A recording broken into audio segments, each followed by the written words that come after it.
27 गाव प्रकल्प बाधित कृती समितीच्या वतीनं आज 12 जुलै 2024 रोजी जलसमाधी आंदोलन ओळाखाडी येथे आयोजित करण्यात आले।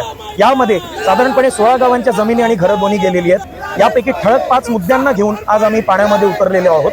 तर याच्यापैकी सगळ्यात पहिला मुद्दा आहे 3600 नवतरुणांनी ज्यांच्या जमिनी आणि घरं गेलेली आहेत, नोकरीसाठी इच्छा व्यक्त केलेली आहे, स्वयंरोजगारासाठी इच्छा व्यक्त केलेली आहे। एएफसी या कंपनीनं सिडको मार्फत सर्वे केलेला आहे, पण गौतम अदानी कंपनी जी आहे 74% आणि 26% एअर ऑथॉरिटी ऑफ इंडिया आणि सिडको जी मोडते, या सगळ्या एजन्सीनं ही पब्लिक प्रायव्हेट पार्टनरशिप बेसिसवर हे दिवा पाटील नवी मुंबई आंतरराष्ट्रीय विमानतळ ज्याची निर्मिती होत आहे, कोणत्याही पद्धतीचं लेखी आश्वासन किंवा हमीपत्र रोजगार आणि स्वयंरोजगाराच्या संदर्भात आम्हा शेतकऱ्यांना आणि प्रकल्पग्रस्त भूमिपुत्रांना दिलेलं नाही। त्यामुळे हे जलसमाधी आंदोलन करीत आहोत।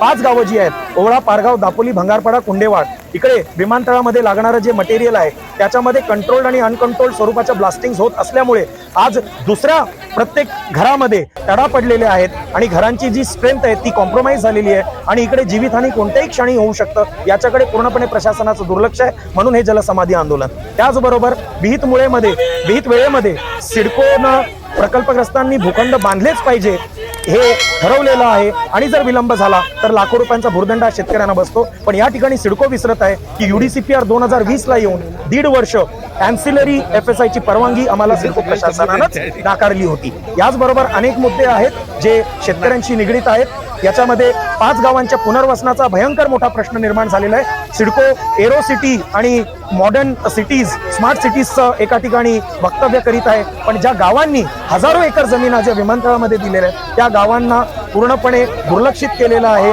आणि अत्यंत इकडे बंदिस्त कारागृहासारखी परिस्थिती आज या 5 गावांची निर्माण झालेली आहे। त्यामुळे आज हे जलसमाधी आंदोलन आम्ही आयोजित केलेलं आहे। फसवणूक कशा पद्धतीनं झालेली आहे अशा प्रकरणांपैकी एक प्रकरण आज पुराव्यानिशी आपण आपल्या समक्ष सादर करीत आहोत। सिडकोनं ज्या वेळेला जमिनी अधिग्रहित केल्या, संपादित केल्या, त्यावेळेला म्हटलं एका हातानं जमीन द्या, एका हातानं जमीन घ्या। मात्र देशहिताचा प्रकल्प असल्यामुळे रायगड जिल्हा जी छत्रपती शिवाजी महाराजांची राजधानी आहे, या देशहिताच्या प्रकल्पासाठी येथील शेतकरी मावळ्यांनी त्यांची जमीन सिडकोला देशहितासाठी दिली।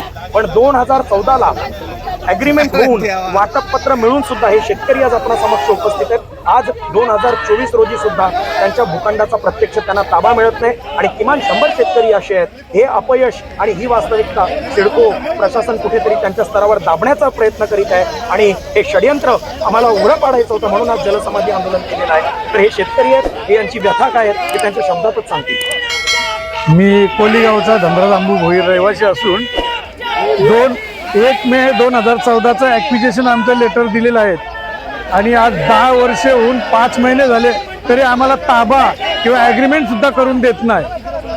कारण तिथे पूर्वीचे जे प्लॉट दिले त्यांना प्लॉट दिलेला नाही म्हणून ते आम्हाला देत नाही। मग हे असं प्रकरण झालं आहे प्रकरण का समोर जेवणाचा ताट वाढलेला आहे पण आम्हाला खाता येत नाही अशी परिस्थिती झाली।